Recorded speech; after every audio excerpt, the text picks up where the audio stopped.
So this is Ecclesiastes chapter 3, verses 1 through 14. This might sound familiar to you. For everything there is a season, and a time for every matter under heaven.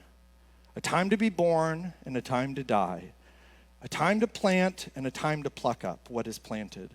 A time to kill, and a time to heal. A time to break down, and a time to build up. A time to weep, and a time to laugh. A time to mourn, and a time to dance. A time to cast away stones, and a time to gather stones together.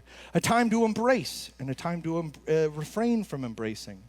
A time to seek, and a time to lose. A time to keep, and a time to cast away. A time to tear, and a time to sow. A time to keep silence, and a time to speak. A time to love, and a time to hate. A time for war, and a time for peace. What gain has the worker from his toil? I have seen the business that God has given to the children of man to be busy with. He has made everything beautiful in its time. Also, he has put eternity into man's heart, yet so that he cannot find out what God has done from the beginning to the end. I perceive that there is nothing better for them than to be joyful and to do good as long as they live. Also, that everyone should eat and drink and take pleasure in all his toil. That is God's gift to man. I perceive that whatever God does endures forever. Nothing can be added to it, nor anything taken from it. God has done it so that people fear before him. That which is already has been. That which is to be already has been. And God seeks what has been driven away. Let's pray. Our Father, who art in heaven, hallowed be thy name. Thy kingdom come, thy will be done, on earth as it is in heaven. Give us this day our daily bread, and forgive us our trespasses as we forgive those who trespass against us. And lead us not into temptation, but deliver us from evil. For thine is the kingdom and the power and the glory forever and ever. Amen. Before I came here on staff, I used to speak in school assemblies around Texas. I was a part of a team, and we'd go into junior highs and high schools, and we would have several speakers for each assembly so that we could cover a bunch of different topics. In fact, we would sometimes bring almost like a menu to the principal of the school to be like, what are the things that you want us to cover? What are the things that your students are dealing with and struggling through? And the principal would tell us, and then we could make our decision from there. There were topics that I would always cover, the ones that I was most comfortable covering. I would talk about bullying. I would talk about mental health. And then there were the more typical school assembly topics, the topics that I remember from being in school that I almost felt a little bit more uncomfortable being the one to get up on stage and tell these kids about this. I felt like an imposter. I felt like who am I to say these things to these students? Because we were going into situations where students were we would go into small towns in the middle of nowhere in Texas where the school is maybe 100 people or more than that. And it just felt like nobody else is around this small town, and we would go in and we would be about to do the assembly, and the principal would come up to us and be like, yeah, probably half of the students in here, their parents are addicted to opioids. That's who you're speaking to. And it would make me feel so small. Who am I to get up there and say anything to them? And especially the school assembly stuff that you would normally say about making good choices and doing what is right and taking a stand for what you believe is right, even when it's difficult. And you can do hard things and set goals and make something of your life. And to say all these things to these kids, I just feel like there is a good chance majority of them are sitting up there in their rows, and they are looking at me and thinking, who are you to tell me this? What do you know? What have you been through? It's easy for you to say, but you don't know where I'm at. So one of the ways that I would fight against that is I wouldn't use my own life. I wouldn't tell my own story. I would tell someone else's story.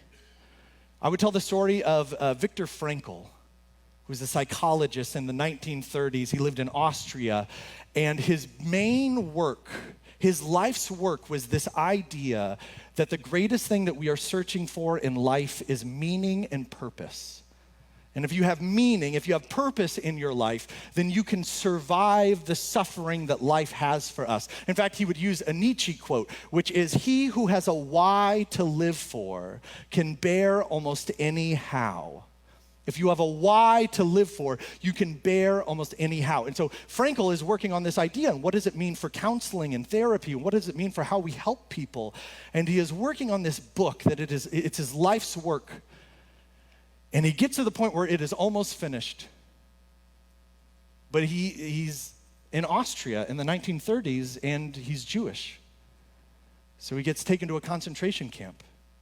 And he tells the story of literally standing in line on his way into the concentration camp. And he can see at the front of the line, there are Nazi soldiers in garbage containers, and they're taking everybody who is about to walk in and tell them, everything that you own, you have to throw away.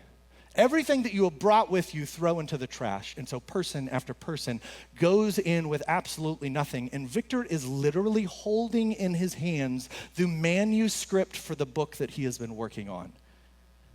And so he gets to the front of the line, and they say, throw it away, throw everything away. You can't take anything in there with you. And he said, please, let me just, I'll throw everything else away, but let me just keep this. And they say, no, you can take nothing. And he says, what about just like a page from it? Like just a little, and they say, no, you can take nothing in there with you, throw it away. So this life's work, he throws it into the trash. And he walks into a concentration camp where his life becomes the work. And his life becomes the proof of his own theory that like his why makes it a little bit easier for him to handle the how of life. How can I survive? But he knows I have to make it through this. I have to make it out of here because I have to finish that book. I need to get it out of there. And that is his why, his purpose, his meaning, and it makes it easier to put up with life. And then he starts to look around the concentration camp and he sees that the other people who have meaning, the other people who have purpose are handling the experience different from everyone else. And it doesn't have to be the same meaning and purpose. For some, it's work. There might be a scientist who is in there who's like, I have to get back to the lab. I have to continue my research. That's why I must make it through this. But for other people, it was love. It was family. That was their why. That was their purpose. I have kids who are waiting for me outside, and I have to make it out of here. Those who had a why to live for could bear almost any how. And I would tell this story to the students because his life, it gives weight to some of the same things that we all like to say. Like he has a quote where he says, everything can be taken from a man but one thing, the last of the human freedoms, to choose one's attitude in any given set of circumstances, to choose one's own way. It's an idea that we've heard a lot. Hey, you can't choose what happens to you, but you can choose how you respond to it. And that's one of those things that it feels like, who am I to say that to somebody? Who am I to put that on someone else? If Viktor Frankl can go through everything that he went through, of losing life and people and routine and security, and lose all those things and walk through one of the most horrifying things that has ever happened in human history, and he can get to the other side of it and say, I can't choose what happens to me, but I can choose how I respond to it. That carries a lot more weight. And I bring up Frankl because I think of him whenever I read Ecclesiastes, because it feels like it's going along the same lines. In Ecclesiastes, we read the words of the preacher, this character that we're given who is sharing the things that he has learned in life. And the preacher, it seems, has taken a moment in his life to stop and slow down and reflect. And that has not been very good for him. Because once he starts to reflect on life and what he's doing and why he's doing it, it feels like it all starts to unravel. And then it starts to become like, wait, what is the point of all this stuff that I'm doing? Why am I working so hard? Why is everything that I'm doing into the work that I'm doing? I mean, this work isn't going to change my life. I'm still going to die. And even after I die, will people remember me? Will my work be that meaningful and important that No, probably a couple of generations later, no one will even remember who I am or the work that I did. And in doing this work, it's not going to guarantee that my life is going to go great, because there are going to be other people who don't work at all and their life just seems to be super successful. And my life, as I'm doing all this work, doesn't seem to be as successful as theirs. So do I give up and just live for pleasure? But even then, that's not solving any of my problems. It's still like meaningless. I'm still gonna die. Is this actually worth living for? So like, what is the point of all of this? And the conclusion that he comes to at the end is that the only right response is to trust in the Lord. Because this life is chaotic and wild and confusing, and God is the only one who can make sense out of all of this. God is the only one who will be able to find beauty or make beauty. God is the only one who could hold this all together. And so I have to recognize that I actually don't have as much control over my life as I'd like to think that I do. Because I'd like to think it's a really easy cause and effect. If I do this, I get this. But like, oh no, wait, maybe life is a little bit more confusing than that. And if that's true, maybe that all I can do is trust in the Lord. Because yeah, we have less control over our lives than we think. And this humbled position to say, I don't fully understand, but all I can do and trust in the Lord, that is like a hard place to stay and a hard life to live. Like, how do we keep that in our front of mind? How do we remind ourselves to stay humble? How do we remind ourselves that in the middle of the chaos of life, that the only right response is to trust God? We can look in this passage and we can see that one of the ways that we can remind ourselves is with our relationship with time. We see in this passage that is like the focus that we get. Hey, there is a time and there is a season for every matter under heaven. There is a time for this and there is a time for that. And it's almost like opposites he gives you. There's a time for this, but also there's a time for that. Yes, there is a time for planting, but there is also a time for harvest. And when it's this time, it's not this time. And when it's this time, it can't be this. If it's the time to plant, it can't also be the time to harvest. That doesn't make sense. It's only time for this. So then that leads us to the title of the sermon. How do you know what time it is? That's like a hard question for us as modern people, because that's not really how we think about time. We don't think about it like there's time for this and there's time for that. We just think that there is time. There's time, and it is a resource like food or water, and you need to have time, and time is something to be managed. You take time management classes, or you see the newest tool that you can get for your phone or in life, and you can manage life. You can manage your time. You can control it. You can conquer it. If you are disciplined enough, you can find extra time that nobody else has. If you schedule out everything and follow that to a T, you'll find all this extra time that you can hoard and use for yourself. Like, all of us have the same amount of time, and your worth is judged by what you do with your time. And then you go on Facebook and you see, wow, these people are doing so much more with their time than I'm doing with my time. And then you feel guilty and you're like, I need to do more, because like that's always the big idea, is more. Every year, there needs to be more. Everything needs to be better. If you were to like do a line graph of your life, it has to just be just a straight, just up, just keeps going up and up and up. And that's the only way to have a good life, is this year better be better than last year, and next year better blow this year out of the water. And if you're disciplined enough, you can make that happen. If you conquer time and make time your thing, you can make that happen. If it doesn't happen, it's your fault. It's on you. You decide what to do with it.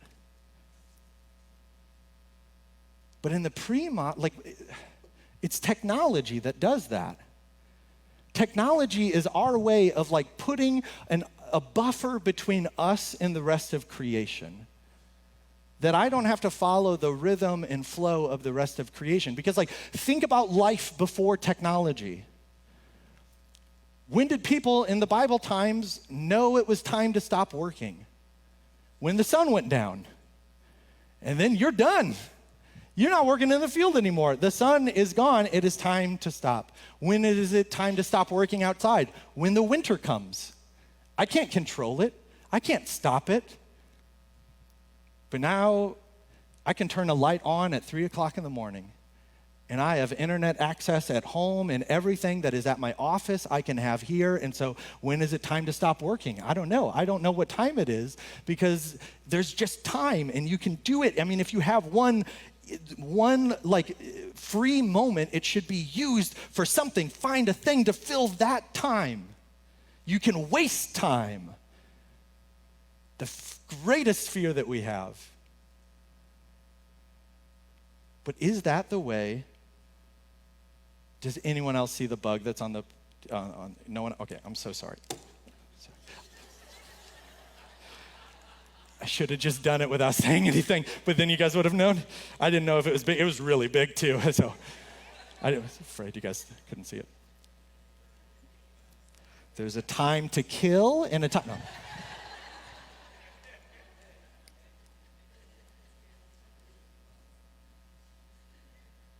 Yeah, before technology, you would have to look to the natural world to kind of get a better idea of how to live your life. You would kind of have to follow the seasons. There is a flow and there is a rhythm to creation, and it makes sense. We see it in Genesis 1. There is day and there is night, and there is day and there is night. And when it's night, it can't be day. And when it's day, it is not night. There is a time for this, and there is a time for that. We can't mix it up. We can't move things around. There is a flow. There is a rhythm. And so our first point today is there are seasons. That is a great way for us to think about time the way they think about it in Ecclesiastes. We can look at nature to see the truth. There are seasons. There is summer, there is fall, winter, and spring. And those will always happen. It is uncontrollable.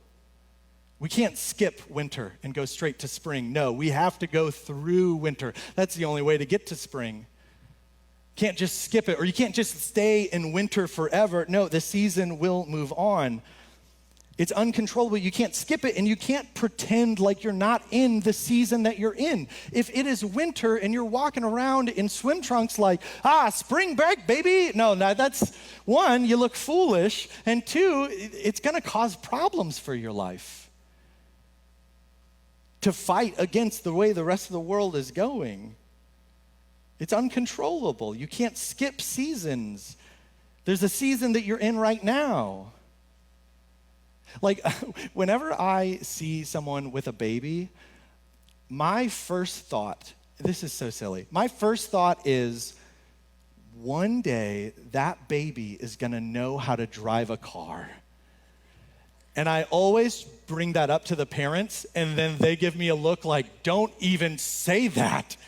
But in my mind, like, that's the craziest thing. Like, you're so small, and they're just like, don't know. They don't understand anything. But like, one day you're gonna be on the road. You're gonna like be turning. Like, that's crazy. Like, a baby is gonna be buckling a seatbelt and saying, "Mom, you didn't drive that well yet." Like, I don't know. Like, but that day is one day going to come. But like, the parents oftentimes are just so overwhelmed with the present season that they're like, I don't even want to think about that right now. Why are you bringing that up? Why are you bringing up that stress? Now is not the time for that. I am in a season where it's just a baby. And let me just stay in the season where it's just a baby. There's a time. I mean, Jesus says, don't worry about tomorrow. Tomorrow will have problems enough on its own. Don't worry about tomorrow. That now is not the time for that. He also says that about the end. He says it's not for you to know the times nor the seasons that the Father has set. When is God going to return? It's not time for us to know that yet. There are seasons, and they're uncontrollable. We can't stop them. We can't make them go in a different order. It is just going to happen to us and the rest of creation. I am not in as much control as I thought I was. The seasons are also unpredictable. We're going to go into the winter, and we don't know. Is it going to be a worse winter than last year? Are we going to get more snow, less snow? Is it going to start earlier? Is it going to start later? Is it going to be really cold the whole time? We don't know what this upcoming season is going to be like. But at the same time, there's consistency. Because summer is ending, but it'll be back. It always is. Students who love summer is the best time. You're away from school. It's awesome. And then it's coming to a close, but don't worry, it'll be back. You get out of winter and you're like, finally, I can wear shorts and the sun is going to be, but it'll be back. It's consistent. We always know. After summer comes fall, and then comes winter, and then comes spring, and then the cycle, it continues. It's a cycle. But the cool thing about it, it's not just like a flat cycle. It's more like a spiral staircase. That's the way Alan Jacobs, this author, talks about the way that we look at our lives sometimes. And I really just love that picture of a spiral staircase, that it's going around in circles, but it's still going higher and higher. And that's like us. Like, even think about it. Thanksgiving is coming up in a while, and not coming up. Again, you guys are like, now is not the time to think about that. It's going to be Thanksgiving like it was Thanksgiving last year, but it's going to be different because you're different. Because you're the you who went through 2022. You're the you that went through Thanksgiving last year. You went through a whole nother year, and now you're back at the same point, but you're looking at it from a different vantage point. When you walk up a spiral staircase, I keep going in the same spots. I'm seeing the same things over and over again, but I'm going higher and higher, and I'm seeing it from a different point of view. You'll see Christmas. It'll be Christmas again, but you'll be a different person. You'll be seeing it from a different point of view. There'll be a new year. There will be Valentine's Day. There'll be spring break. There'll be the election season. There will be all those things that happen, but you will be different. Israel was very good at reflecting on their past because God made it a very specific part of the way that they're supposed to live their lives. Have festivals, have feasts at specific points in the year. This is the time where we gather together and we remember God's faithfulness. This is the time of year, and we gather and we eat, and now is the time to do it. Or now is the time to look back. Or now is the time to let out our frustrations about suffering. And maybe you're not even like in the middle of suffering, but hey, this is the time of year where we all do it. And I know that I'm different than who I was last year, but I still come to this same moment. And I'm going to join with everybody else in this way. It's important for us to reflect because you have a season that you're in right now, but there was a season that you were out of, that you just got out of, and then there's a season that you're going towards. You've got the present, you've got the past, and you've got the future. It was really cool. A couple of weeks ago, the pastors here on staff got together to talk about the year. And it was the time that we've kind of like set this in stone for us, that every year in August, we're going to get together and just have a one-day retreat where we can just like tell the stories of the year. And so before we all met, we answered like very reflective questions. Like, where did you witness God moving this last year? What had you excited about coming to work this last year? What had you dreading coming to work this last year? What is something that got away from you this last year? And for us to reflect and look back and write these things down, it was helpful for me because I know for me from like doing this, it helped me realize a Lent into Easter is so stressful for me. We do a lot of stuff here at the church, which I really, really love, but like, it's just a lot of stuff that we do. And so like at the end of Easter for me this last year, it was so hard for me to rest and recoup and like kind of get back on track. Like I kept telling Sam and a few other people like, when Easter's over, I'm going to be better. Everything's going to be better. And then Easter ended and I didn't feel any better. And I feel like, I wasn't taking care of myself throughout that season. And I'm glad I took that moment in August to think about it because I know that it's going to come around again. Lent and Easter will come around again, and I will be a different person because I'm at a different point in my spiral staircase. And yes, I'll come back to this moment, but I'm different now. Some of you guys are going to come to anniversaries. Dates on the calendar that you dread looking at. That date will always come, and it will always remind you. And that's okay. Because there are seasons. And there's a time to do that. Because if it was up for me, I would make sure that there was no time for anything sad or quiet or boring or contemplate. If I got to choose what was in my life, I would make it the most exciting, the greatest thing ever. But God says, no, no, no, no, no. You shouldn't be in control of your life. It's a good thing that you're not, so that you can have these moments that you need to have. That's why like farming metaphors are so helpful for us, because like that is, we see it in scripture. Like there have always been farmers. There's always been this relationship with the earth, and farmers will tell you that the way that you take care of soil is that you have to decide sometimes, we're not going to plant this year. We're not going to use this spot of land. We're going to let it rest. And that's good to do. It keeps that ground healthy. But like in our minds, we just think like you should always be productive. You should always be productive all the time. Like don't waste a moment ever. But no, actually, if you look at the rhythm and flow of the world, there is a time for everything. So there's a time to reflect. We're going into the winter. What do you need this winter? What was difficult last winter? For some of you guys, you're going back to school, or you have students who are going back to school. What was difficult last time that school started? What did you need? What did you wish that you had? What could be different this year? Because it's going to keep happening. Back to school season will always come. But you'll be at a different point in the stairs. This is also why we have a church calendar. We follow a church calendar so that we can help ourselves tell time in the church. That there is a time for this. This is a time to think about our sins. This is our time to think about the suffering of the world. This is a time to really focus on what it means that Christ died for us. There are two different phrases that are ideas that we talk about a lot, but you never see them together. We talk about how like fast life is, how quickly it's moving, and it just feels like it's speeding up and speeding up and speeding up.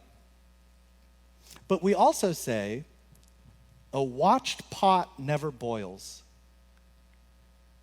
That if you are watching and paying attention, it feels like life is moving slower. What if that was true about your life? Because in a world where there's just time and you need to keep moving, you need to keep going, then you will be moving and going, and you will never sit and watch your life. You will never take a moment to look and watch your life, and it will feel like everything is going fast. But if a watched pot never boils, maybe like a watched season slows down. Maybe to like take a breath and like take in the actual season and enjoy it and really pay attention to it will make it last a little bit longer if we pay attention.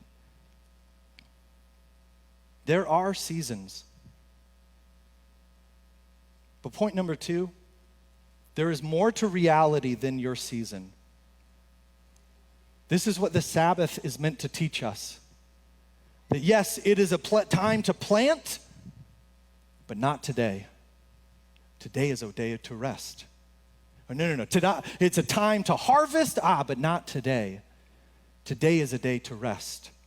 That yes, there is a time and a season that I'm in, but God says on one day a week, I want you to commit to living in my season, an eternal season of rest and joy and an appreciation of creation and the life that you have. Take this one day to leave your season behind and join mine. It's an act of faith. It's an act of worship. And it is difficult for us to do in this world because there's time and it feels like you're wasting it. Because what am I doing? I'm just not doing anything. Is it something that all of us should do? Is it something that is like required for a Christian to do? Demanded that a Christian must take a Sabbath? No. It's not like you won't go to heaven. Your relationship with Jesus is like, it's Jesus plus the Sabbath. No. But if you're really against it, if you're sitting in here and you're like, I could never do that, then maybe you're the one who needs it. Because anytime we find ourselves in a place where we're like, I am too busy to trust God right now, that's a dangerous place to be. So that's not to shame or to guilt, but maybe it's good for us to pay attention to the way that we're feeling. And when we hear people talk about Sabbath and rest, if we turn off our ears, what are we missing by not listening? There's more to reality than your season. But then third, there is a God inside your season. This morning, we're going to take communion. That's how I know that there's a God inside your season, because we're about to tell you that. Someone is about to say, here's Jesus. Here is his body and his blood poured out. You have Jesus in your season. Feels like a season that is like heavy and frustrating. Feels like a season where you do not see God anywhere. We're going to show you, you have him. And like that is an act of faith that we are all together doing as a church. We're all going to believe together that every single person in here, no matter what season it is, a season where I'm on top of the world, a season where I feel like I'm on the bottom, no matter what the season is, Jesus is with you in that season. And Jesus has experienced a life of seasons, a time for birth. Jesus experienced that. A time for death. Jesus experienced that. A season of just anxiety. That season that you find yourself in where you are up all night and you cannot sleep because you're so worried about what the next day will be. One, Jesus has been in that season before, and he's in that season with you now. A really big decision to trust God, and you're like on the other side, you're before this big decision that you need to like take this leap of faith into what God has called you to do, and you're not sure that you could do it. You know that you need to get to a point where you say, "It's not my will, but yours be done." Jesus has been in that season before, and he's with it in you now. He's with it. He's with you in it now. You're in a season of joy and peace and just like reaping the things that have been sown, just seeing fruit blossom in the lives of people around you, and it feels like everything is going great. Awesome. Jesus has been in that season too, but we also know seasons are not forever. Like Jesus had like a giant crowd and feeds the 5,000 and does this and then says things that make people uncomfortable, and the crowd leaves. There are seasons. Then they come back, and then they leave, and then they come back yelling for him to be killed. They also would, in Israel, have specific festivals and times for forgiveness, which I think is interesting. Like that, and the more I think about it, like having these specific times of years time of year where we are all together going to do this one thing.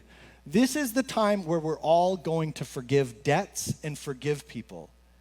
And almost for the people who like, I can't see it on my own. It's not an individual thing. It's like all of us together, which is helpful because there's sometimes where it's like, I don't want to do it. And the same with maybe joining the reading group was good for you in years previous because you're like, I want to read more, I want to do this, but I'm just like, just me on my own. But when the whole church is saying, hey, right now is a season where we're all going to read, it's easier to say, okay, yeah, I will join with everybody else in this season.